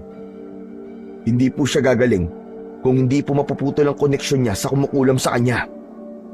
Sige, gawin mo ang dapat mong gawin. Basta't gumaling lang ang asawa ko. Hindi na nga ako nagsayang ng oras at agad kong sinimulan ang aking panggagamot. Inilabas ko ang mga gamit na kailangan ko. Nagsindi ako ng mga kandila paikot sa kama. Yun ay bilang proteksyon at gabay ko sa aking gagawin. Kahit papano ay malaking bagay na kasama ko si Roelio. Siya kasi ang nag-aabot sa akin ng mga bagay na kailangan ko. Maya-maya pa ay nagdasal na ako. Nagsagawa ako ng ritual at doon ko na kinausap ang mangkukulam habang hawak ko ang kamay ni Ma'am Elizabeth. Naging matigas ang mangkukulam. Sinabi niya na hindi siya titigil hanggat hindi namamatay ang matandang babae. Pero hindi ako sumuko. Ginamit ko ang aking kaalaman para saktan ang mangkukulam at sa ganung paraan ay nangako siya na titigilan niya na si Ma'am Elizabeth. Matapos ang lahat ay pagod na pagod ako. Pakiramdam ko ay naubos ang lahat ng lakas ko. Pinagpapawisan ako ng malapot at habol ko ang aking paghinga. Binigyan ako ni Mang Silvano ng isang baso ng tubig na agad ko namang ininom. Karding, ano nangyari? Nagtagumpay ka bang alisin ang kulam? Opo, Mang Silvano. Nangako po Mang Kukulam na titigilan niya na ang inyong asawa. Sa ngayon po, ligtas na po siya. Diyos ko! Maraming salamat, Karding. Pero anong ibig mo sabihin na sa ngayon ay ligtas na siya? Hindi ko po kasi sigurado kung tutupad ang Mang Kukulam sa napag-usapan namin. Kaya wag niyo po munang aalisin ang medalyon sa inyong asawa. Bantayan niyo pa rin po siya. At kung meron kayong napansin na hindi maganda, ay puntahan niyo po kagad ako sa bahay ko. Maraming salamat talaga sa iyo, Karding. Hindi ako nagkamali na sa iyo ko lumapit. Tignan mo si Elizabeth. Kahit papano ay nagkaroon na ng kulay ang kanyang balat. Nabawasan na ang kanyang pamumutla. Ipagdarasal ko po ang tuloy-tuloy niyang paggaling. Mawalang galang na nga po. Makikisali po ako sa usapan niyo. Ibig po ba sabihin yan makukuha na po ni Karding yung kalahating $1,000,000? Hoy, Ruelio, ano ka ba? Nakakahiya ka naman. Hindi mo kailangan mahiya, Karding. Yan ang napagkasunduan natin. Kaya dapat lang na makuha mo na ang perang yon. Pero kung ayos lang sa'yo, ay ang kalahati na muna ng kabayaran na ibibigay ko sa'yo. Pero kapag tuluyan ang gumaling si Elizabeth, ay saka ko ibibigay ang kabuuan. Wala pong problema doon, Mang Silvano. Okay na okay lang po sa akin. Pero bukas ko pa maibibigay sa iyo ang kalahati. Dahil kailangan ko pang mag-withdraw sa bangko. Huwag kang mag-alala. Dahil meron akong isang salita. Isa pa, alam mo naman kung saan ako nakatira. Kung hindi ako tumupad sa usapan natin, ay pwede mo akong puntahan dito. Pero sigurado ako na hindi mo na yung kailangan gawin. Dahil marunong akong tumupad sa aking ipinangako. May tiwala po ako sa inyo, Mang Silvano. Matapos ang lahat, ay nagpaalam na kami kay Mang Silvano. Ihahatid pa sana niya kami, pero tumanggi na ako at sinabi ko na bantayan na lang niya ang kanyang asawa. Maya-maya pa, ay naglakad na kami ni Rogelio papunta sa sakayan ng tricycle. Pare, talaga nagtiwala ka dun sa Silvano na yon? Baka mamaya hindi niya ibigay sa iyo yung pera bukas. Ano ka ba, Rogelio? May tiwala ako sa kanya. Mukha namang maayos siyang kausap Sa kung hindi siya tutupad sa napag-usapan natin, aba, Diyos nang bahala sa kanya. Pero sana naman, totoong magbabayad siya para makabayad na rin kayo sa kailangan niyong bayaran sa bangko. Sana nga, pare. Sana nga. Nang sandaling yon, ay kakaibang kasiyahan ang aking naramdaman. Bukod kasi sa hindi na namin po problemahin ang pambayad sa bangko, ay masaya ko na natulungan ko si Mang Silvano at ang kanyang asawa. Isa talaga yon sa gusto ko sa pagiging isang albularyo, yung nagagawa kong pagalingin ang mga taong may sakit. Lalong-lalo na ay yung mga taong nawawalan na ng pag-asa. Nagagaling pa sila. Pagka-uwi ko sa bahay, ay agad kong ikinuwento kay Rowena ang lahat ng nangyari.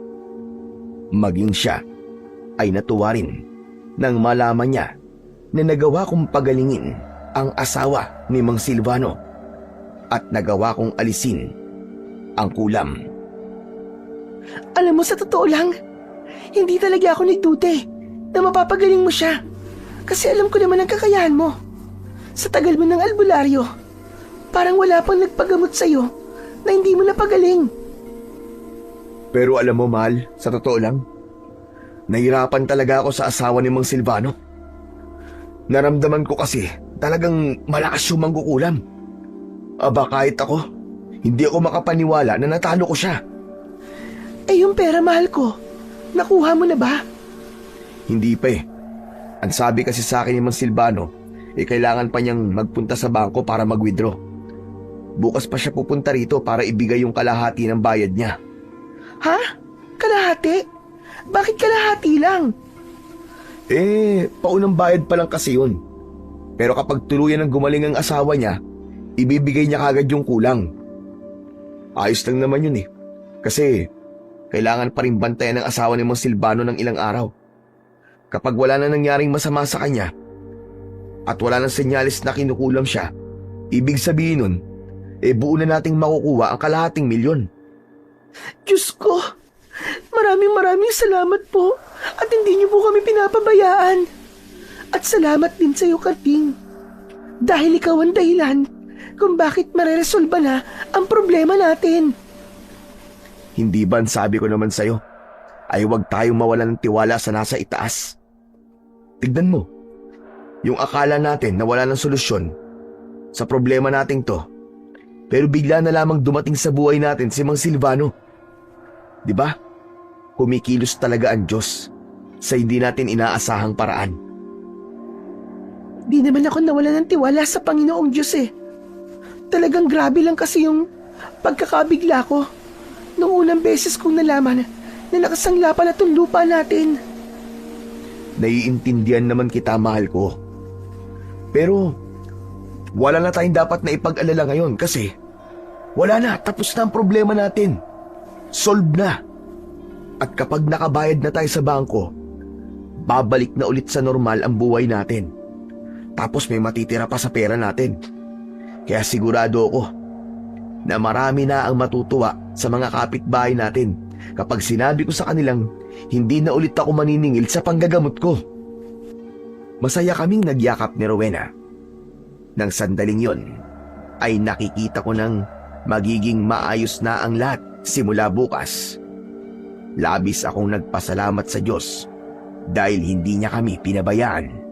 At syempre, nagpasalamat din ako sa aking asawa dahil hindi niya ako sinukuan. Kinabukasan ay hindi muna kami umalis ni Rowena sa aming bahay. Magkasama naming hinintay ang pagdating ni Mang Silvano. Pagsapit ng tanghali ay dumating si Rogelio at sinamahan na rin niya kami sa paghihintay. Ramdam ko na napakasaya ni Rogelio para sa amin ni Rowena. Ngunit nang sumapit na ang hapon at wala pa rin si Mang Silvano, ay doon na ako nagsimulang kabahan. Kung ano-ano na ang pumapasok sa isipan ko, gaya na lamang na baka niloko kami ni Mang Silvano. Hanggang sa tuluyan ng dumilim, pero wala pa rin ang aming hinihintay. Mukhang di na darating si Mang Silvano Gabi na Imposibleng pumunta pa siya rito sa inyo ng ganitong oras. Karding, hindi kaya naloko na tayo? Baka tinakbuhan na tayo ni Mang Silvano? Hindi ko alam Pero wag naman sana. Kailangan natin ng perang yun Saka hindi biro ang ginawa ko para mapagaling ang kanyang asawa. Ano kaya kung punta natin siya ngayon sa bahay niya? Malay mo, nandun siya. Bukas ng umaga na lang siguro. Pero ang iniisip ko nga, baka may nangyaring hindi inaasahan Kaya hindi siya nakapunta rito ngayon. Sana nga'y tama ka, Karding. Bigla tuloy akong kinabahan. Natigilan kaming tatlo nang bigla naming narinig ang malakas at tila galit na pagtawag ni Mang Silvano sa pangalan ko mula sa labas ng bahay. Nagkatinginan kami at nagmamadali kaming lumabas. Napahinto ako dahil bigla akong kinabahan nang makita ko na nanlilisik ang mga mata ni Mang Silvano habang nakatingin sa akin. Hindi ako tuluyang lumapit sa kanya. "Oh, Mang Silvano, kayo po pala yan. Halika po, tuloy po kayo sa aming bahay." Walang iya ka, Karding! Anong ginawa mo sa asawa ko? Ano po sinasabi niyo? Pinatay mo si Elizabeth! Pinatay mo ang asawa ko! Ano? Paano po nangyari yun? Pero maganda na po ang lagay niya nang umalis po ko sa bahay niyo. Sa dami ng sumubok na gamutin ang asawa ko, ay sa ilang ito nangyari. Pagkatapos mong umalis, ay biglang sumama ulit ang lagay ni Elizabeth. Nagnaknak ng gusto kanyang mga sugat at kaninang hapon ay binawian na siya ng buhay. Sigurado ko na may ginawa ka para mamatay ang asawa kong hayop ka. Teka, sandali lang po, Mang Silvano. Huwag naman po kayo magbintang kagad. Wala po akong ginawang mali nang gamutin ko po ang inyong asawa. Sigurado po ako na tama ang lahat ng aking ginawa. Siguro po, ay hindi sumunod sa usapan namin na magkukulam. Hindi po ako ang dapat niyong sisihin. Walang dapat na sisihin dito kundi ikaw. Namatay siya dahil sa kung anong ginawa mo sa kanya, hayop ka. Malamang, padala ka ng taong may galit sa amin para madali ninyong mapatay ang aking asawa. Huminahon po muna kayo. Paano magiging kasabot po ako ng taong may galit sa inyo? Kayo po lumapit sa akin para gamutin ko po ang asawa nyo. Alam ko nasasabi nyo lang po lahat ng yan dahil namatayan po kayo. Pero hayaan nyo po munang maging malinaw ang inyong pag-iisip. Ito ang tandaan mo. Hindi ko palalagpasin ang ginawa mo sa asawa ko. Gaganti ako sa paraang kahit sa panaginip ay hindi mo pa nakikita. Mag-aasik ako ng lagim sa baryong ito at yung asawa mo, papatayin ko siya sa harapan mo para maramdaman mo rin kung gaano kasakit ang mawalan ng mahal sa buhay. Hindi mo kilala kung sino ang iyong kinalaman. Para sa iyong kaalaman, isa kong aswang at wala na akong pakialam kung malaman niyo ang aking sikreto dahil wala na akong kinatatakutan ngayon. Kinuha mo ang buhay ng aking asawa, Kardeng. Kaya dapat lang nakunin ko ang mga buhay ng taong mahalaga sa'yo. Labis kaming nagimbal sa isiniwalat na yon ni Mang Silvano. Hindi na namin nagawa pang makapagsalita. Nang sandaling yon ay may mga tao nang nakakarinig sa mga sinasabi niya. Hanggang sa tumayo na si Mang Silvano sa gitna ng kalsada at doon na siya sumigaw. Ito ang tandaan yun lahat! Sa oras na ipatikim ko sa baryong ito ang aking galit bilang malupit na aswang, ay wala kayong dapat sisihin, kundi ang Karding na yan. Pinatay niya ang aking asawa, kaya nararapat lamang na gumanti ako sa madugong paraan. Matapos yung sabihin ni Mang Silvano, ay nagmamadali siyang umalis. Pinagtinginan siya ng mga tao sa aming baryo at pagkatapos ay sa akin naman sila tumingin. Nagmamadali na akong pumasok sa bahay at agad na sumunod sa akin ang asawa kong si Rowena at ang kaibigan kong si Roelio. Anak ng putya, ano nangyari? Bakit ganun? Bakit namatay ang asawa ni Mang Silvano? Ang ganda ng lagay niya nang iniwanan ko siya eh. Teka. Ang ibig bang sabihin nito hindi niyo na makukuha ang bayad na kalahating milyon? Ano ka ba naman, Roelio? May malaki na nga kaming problema tapos pera pa rin ang iniisip mo. Pambihira ka naman. Hindi lang natin to problema, Rowena. Problema din ito ng buong baryo. Nakita mo naman. Galit na galit si Mang Silvano sa akin. At idadamay niya kayo at ang lahat ng tao dito sa baryo natin. Tapos, isa pa pala siyang aswang. Anak ng putya, kung minamalas ka nga naman, oo. Ano ba ito nangyayari sa atin? Teka, Karding, uminaw ka. Baka naman sinasabi lang niya yun para takutin ka. Hindi, Roelio, hindi. Nararamdaman ko seryoso talaga siya. Ngayon ko lang din napagtanto kung bakit sinabi sa akin ni Mang Silvano na maraming taong galit sa kanila ng kanyang asawa. Siguro, ang mga taong yun ay ang alam na aswang silang mag-asawa. Kinulam ang asawa niya bilang paghihiganti ng mga taong yun. Yun ang naiisip ko. Pero Karding, ano nang gagawin natin ngayon? Nakakatakot naman pala yung Mang Silvano na yun. Porke ba ikaw ang gumamot sa asawa niya? Ay ikaw na kagad ang sinisisi niya sa pagkamatay nun? Ganun talaga, Rowena. Nawalan kasi siya ng mahal sa buhay at mas nangingibabaw ang galit sa puso niya. Naghanap siya ng masisisi at ako ang naisip niya nasisihin. Diyos ko, Anong gagawin ko? Ipagdasal na lang natin na malinawan kahit papano ang isip ni Mang Silvano at huwag niyang ituloy ang kanyang masamang banta. Kahit nalaman kong aswang si Mang Silvano, ay ramdam ko pa rin na meron pa rin siyang kabutihan sa puso niya. Sa gabing yon, ay nagsaboy kami ng asin sa paligid ng aming bahay. Nagsabit din kami ng maraming mga bawang sa bintana at pinto bilang proteksyon sa aswang.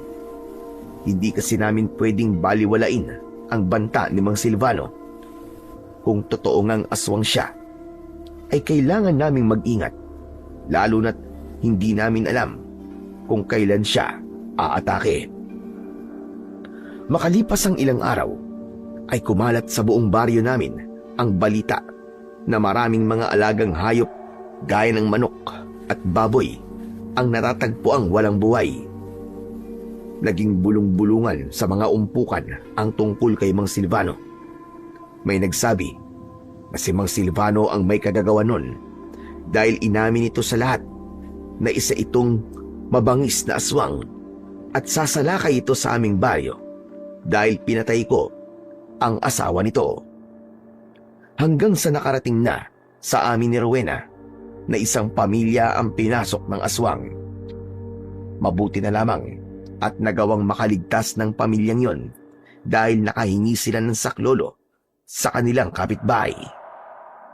Isang umaga, habang nag-aalmusal, ay napag-usapan namin ng asawa kong si Rowena ang hindi magandang nangyayari sa aming lugar. Dulot ng aswang. Ngayon, sigurado na tayo na isang ang aswang si Mang Silvano. Malinaw na siyang sumalakay dun sa isang pamilya dito sa atin. Karating natatakot ako. Baka sa susunod na gabi o mamayang gabi ay tayo naman ang salakayin ni Mang Silvano. Hindi ba? Sinabi niya sa'yo na papatayin daw niya ako. Hindi ako papayag na mangyari yan, Rowena. Kung kinakailangan labanan ko siya, ilalabanan ko siya. Alam kong nasasaktan siya sa pagkamatay ng asawa niya. Pero mali na gumanti siya sa atin. Lalo na't alam ko sa aking sarili na wala talaga akong kinalaman sa pagkamatay ng asawa niya. Kung gagawin niya ang binabalak niya sa'yo, dadaan muna siya sa ibabaw ng aking bangkay. Pero aswang siya. Wala ka namang alam sa pakikipaglaban sa ganung nilalang eh. Kahit wala akong alam sa pakikipaglaban sa aswang, Rowena, ay poprotektahan pa rin kita sa abot na makakaya ko. Pero wag nating kakalimutang magdasal. Sana, wag nang umabot sa ganon ang galit ni Mang Silvano para hindi na dumanak pa ang dugo. Sa gitna ng pag-uusap namin ni Rowena, ay nagtaka kami dahil sa pagsigaw ng mga tao sa labas ng aming bahay. Galit na galit nilang tinatawag ang pangalan ko dahil pakiramdam ko na hindi sila aalis hanggat hindi nila ako nakakausap, ay binuksan ko na ang pinto. Sumalubong sa akin ang maraming tao. Lahat sila ay galit na galit. Sabay-sabay silang sumisigaw. May iba pang minumura ko, ngunit iisa lang ang nais nilang iparating sa akin. Ako ang sinisisi nila sa pagsalakay ng aswang sa aming baryo. Sinasabi nila na kung hindi ko pinatay ang asawa ng aswang na si Mang Silvano, ay hindi magagalit sa akin ang lalaki at hindi ito sasalakay sa baryo namin. Tumigil kayo mga kababaryo! Tumigil kayo sa mga sinasabi nyo! Ano ba kayo? Wala kayong alam! Nagbabase lang kayo sa narinig nyo kay Mang Silvano, pero wala kayong alam sa totoong nangyari! Rowena, hayaan mong ako ang magpaliwanag sa kanila. Dito ka lang sa likod ko. Muli akong humarap sa mga tao. Hindi pa rin sila kumakalma at patuloy pa rin sila sa pagsigaw. Pero kahit sumisigaw sila, ay nagsalita pa rin ako. Nilakasan ko ng gusto ang boses ko upang mangibabaw yon sa sigawan ng mga tao. Sandali! Sandali mga kasama! Sandali lang! Makinig muna kayo sa akin! Sandali lang! Naiintindihan ko ang galit niyo sa akin, mga kasama. Pero sana naman ay makinig at magtiwala kayo sa sasabihin ko. Hindi ko pinatay ang asawa ni Mang Silvano. Kilala niyo ako at hindi ko kayang pumatay. Kinukulam ang asawa ni Mang Silvano at ginamot ko siya. Inakala ko na napagaling ko na siya. Pero mukhang sinamantala ng kumukulam sa asawa ni Mang Silvano nung umalis ako sa bahay nila. At doon niya na pinatay ang asawa ni Mang Silvano. Pero mga kasama, huwag kayong mag-alala. Kung iniisip nyo na ako ang punot dulo ng problemang ito, ay ako na ang gagawa ng solusyon. Nangangako ako sa inyong lahat na sa sandaling sumalakay dito si Mang Silvano, ay ako ang haharap sa kanya. Ako ang makikipaglaban sa kanya. Sana naman, sa pagkakataong ito, ay magtiwala ulit kayo sa akin. Alam ko na marami sa inyo ang diskumpiyado sa akin. At meron ding ibang galit sa akin. Dahil naniningil ako sa mga nagpapagamot sa akin. Kung alam niyo lang po, kung gaano kasakit sa akin ang gawin yon. Pero wala po akong ibang mapagpipilian eh. Kailangan po namin kumita ng pera ng asawa ko. Dahil kung hindi, ay makukuha na po ng bangko ang aming lupa. Alam niyo po kung gaano ko kamahal ang baryong to. Hindi ko po kayang umalis dito kung sakaling mawalan kami ng tirahan. Hindi ko kayo kayang iwanan.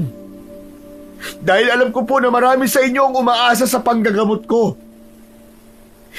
Kaya kahit sana naman sa pagkakataon lang po na to, magtiwala po kayo sa akin. Nakikiusap po ako sa inyo. Himalang biglang tumahimik ang lahat matapos kong magsalita. Nangilid ang luha ko at niyakap ako ni Rowena. Wala akong ideya kung pinaniwalaan ba ng mga tao ang sinabi ko. Pero basta na lang silang umalis. Nang kami na lang ni Rowena ang naroon, ay doon ko na pinakawalan ang aking luha. Ipinagmamalaki kita, asawa ko. Napakatapang mo para sabihin ang mga yun sa harap ng mga tao. Kahit paano ay gumaan ang aking pakiramdam dahil nailabas ko ang lahat ng sama ng loob ko. Napakatagal ko kasing nanahimik sa totoong dahilan kung bakit kinailangan kong maningil sa aking panggagamot. Hinayaan kong pag-usapan kami ng mga tao at maging masama ang tingin nila sa akin. Pero tao lang din ako. Napupuno din ako. Umasa na lang ako na hindi masasayang ang mga sinabi ko kanina at sana ay maunawaan na ako ng mga tao sa aming lugar.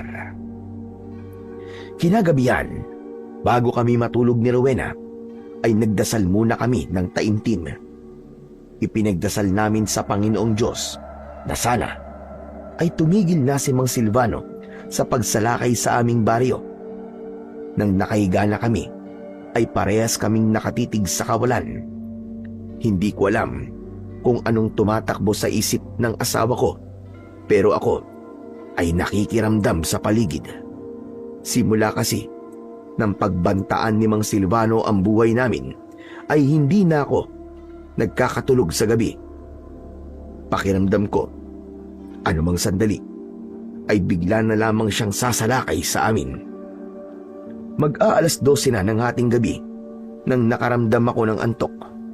Pumikit na ako, pero wala pang isang minuto ay tinapik ni Rowena ang braso ko. Karding! Karding, gising! May naririnig ako naglalakad sa labas ng bahay natin. Ha? Sandali, titignan ko kung sino yun. Lalabas lang ako. Ano ka ba? Huwag na! Dito ka na lang. Ano? Kung si Mang Silvano yun? Kung si Silvano yun, di mas maganda. Para matapos na to, Rowena. Kung talagang desidido siya, napatayin tayo, wala na tayong magagawa, kundi ang ipagtanggol ang ating mga sarili. Basta dito ka lang. Kahit anong mangyari, wag na wag kang lalabas ng bahay ha. Marahan akong tumayo. Ginawa ko ang lahat para hindi ako makagawa ng kahit na anong ingay. Habang papunta ko sa kusina ng dahan-dahan, ay doon ko narinig ang mga yabag na tila paikot-ikot sa labas ng aming bahay. Kinuha ko ang matalas kong itak sa kusina at saka ako lumabas. Umikot ako sa paligid ng aming bahay pero wala akong nakitang tao o aswang. Babalik na sana ako sa loob nang bigla akong kinilabutan. Mabilis akong humarap sa likuran ko at nangilabot ako ng gusto nang nakita ko ang isang aswang na may kahindik-hindik na itsura. Nanlilisik ang mapupula niyang mga mata. Tumutulo ang laway na may kasama pang dugo at mabalahibo ang buong katawan. Ako ba ang hinahanap mo? Mang Silvano? Oras na ng aking paniningil, Kardeng.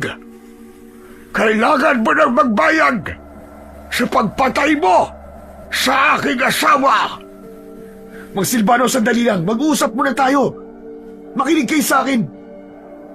Sinabi ko na sa inyo, hindi ko pinatay ang asawa nyo.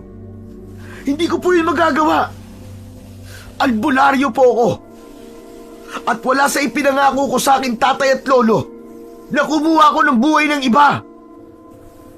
Hindi po nila ako tinuruan ng ganong gawain. Maniwala po kayo. Huwag ka na magsayang panalaway, Kardeng. Dahil kahit na anong sabihin mo, ay hindi na magbabago pa ang isip ko. Ipaghihiganti ko ang ginawa mo sa aking pinakamamahal na asawa. Kumanda ka, Kardeng! Mabilis na sumugod ang aswang papunta sa akin. Tatagain ko sana siya ng matalas kong itak, pero bigla akong nag-alinlangan.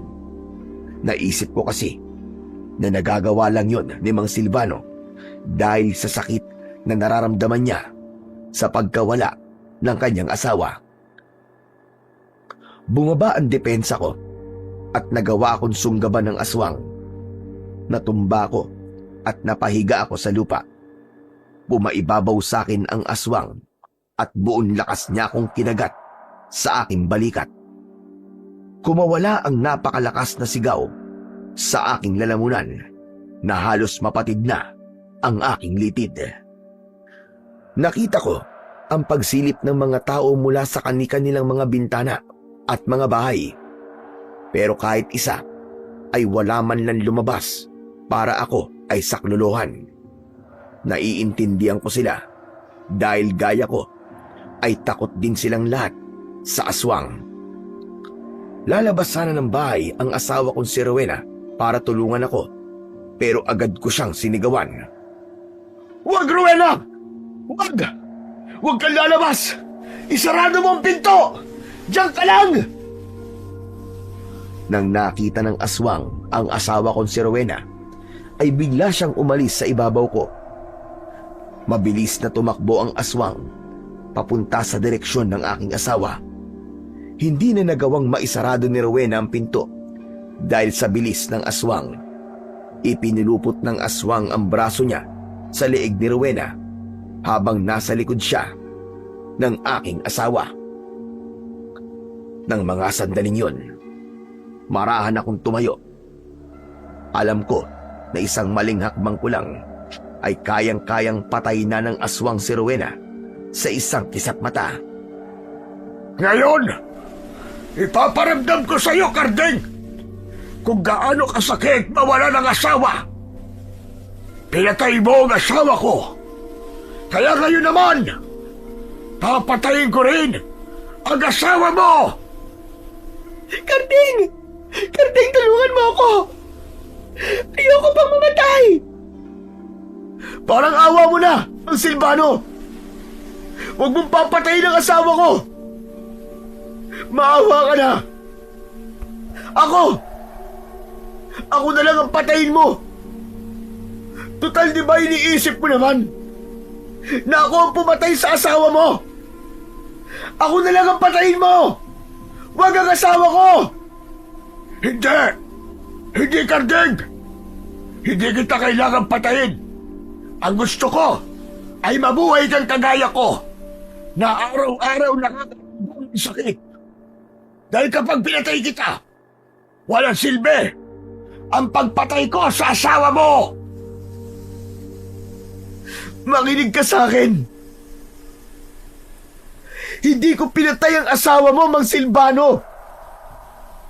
Ginawa ko po ng tamang panggagamot ko sa kanya. Kung namatay man siya, yun ay dahil sa kumukulam sa kanya. Ang kasalanan ko lang siguro ay naging kampante ako at inisip kong ayos na si Ma'am Elizabeth. Alam ko po na mayroong kabutihan sa puso niyo. Naramdaman ko po yun nung unang beses na nagpunta ako sa bahay niyo. Manahimik ka! Hindi mo ako makukuha sa mga paganyan-ganyan mo! Nabubulag lang po kayo, Mang Silvano. Dahil nawala ang pinaka-importanting tao sa buhay niyo. Alam ko po kung gaano yung kasakit. Dahil nawalan na rin po ako ng mahal sa buhay. Pero pakiusap naman po. Huwag niyo na pong idamay ang asawa ko sa galit niyo sa akin. Wala naman po siyang kasalanan eh. Parang awa niyo na. Huwag niyo pong hayaan na maranasan ko ang sakit na nararamdaman niyo ngayon. Hayaan niyo po kaming makasama pa ang isa't isa ng matagal. Nang sandaling yon, ay ipinagpasa Diyos ko na lamang ang lahat. Napaluhod ako dahil tila nawala ng lakas ang aking tuhod. Yumuko ako at halos halikan ko na ang lupa. Tuluyan akong napaiyak habang walang tigil akong nakikiusap kay Mang Silvano. Maya-maya pa, may naramdaman akong kamay na humawak sa aking likod. Nang umangat ang aking muka, ay nakita ko si Rowena na umiiyak. Inalalayan niya akong tumayo. Nagtaka ako dahil wala na ang aswang. Rowena? Rowena, asawa ko! Teka, nasaan ang aswang? Nasaan si Mang Silvano? Umalis na siya, Karding. Hindi ako sigurado. Pero mukhang natauhan siya sa mga sinabi mo. Diyos ko, maraming salamat po. Hindi ka ba niya sinaktan? Umiling si Rowena at saka siya yumakap sa akin ng mahigpit. Kapwa kami umiiyak ng aking asawa dahil sa labis na kasiyahan na buhay pa rin kami. Abot langit ang pasasalamat ko sa Panginoong Diyos dahil hindi niya hinayaan na mamatay ako at ang asawa ko sa kamay ng aswang. Naniwala ako na may nasabi ako na tumagos sa puso ni Mang Silvano at doon ko napatunayan na may kabutihan pa rin sa puso niya kahit isa siyang aswang. Simula noon ay hindi na kailanman bumalik pa si Mang Silvano para sumalakay o manggulo sa lugar namin at sa buhay naming mag-asawa. Hanggang isang umaga ay may nakita kaming bag sa labas ng aming pinto. Nang buksan ko yun, ay may laman yung ₱250,000 at isang sulat mula kay Mang Silvano. Humingi siya ng tawad at malinaw niyang sinabi na napagtanto niyang wala akong kasalanan sa pagkamatay ng asawa niya. Nangako rin siya na hindi na niya kami guguluhin kailanman. Ginamit namin ni Rowena ang pera para matubos ang pagkakasanla ng lupa namin at ang natira ay itinabi namin para may magagamit kami sa oras ng pangangailangan. Pagkatapos ng lahat ng nangyari, hindi na ako tumanggap ng bayad sa mga panggagamot ko. Unti-unting bumalik ang tiwala ng mga tao sa akin. Sa mga nangyari ay napagtanto ko na hindi dapat isisi sa iba ang lahat ng hindi magagandang nangyayari sa buhay natin. Sadyang may mga pangyayari talagang wala tayong kontrol. At kahit na ano pang gawin natin, may mga bagay na hindi natin kayang pigilan o baguhin. At kung bakit nangyayari ang mga yon, ay tanging ang Diyos lamang ang nakakaalam ng dahilan. Hanggang dito na lamang po ang kwento. Maraming salamat po sa walang sawa niyong pakikinig at suporta. Pagpalain nawa po kayo ng poong may kapal.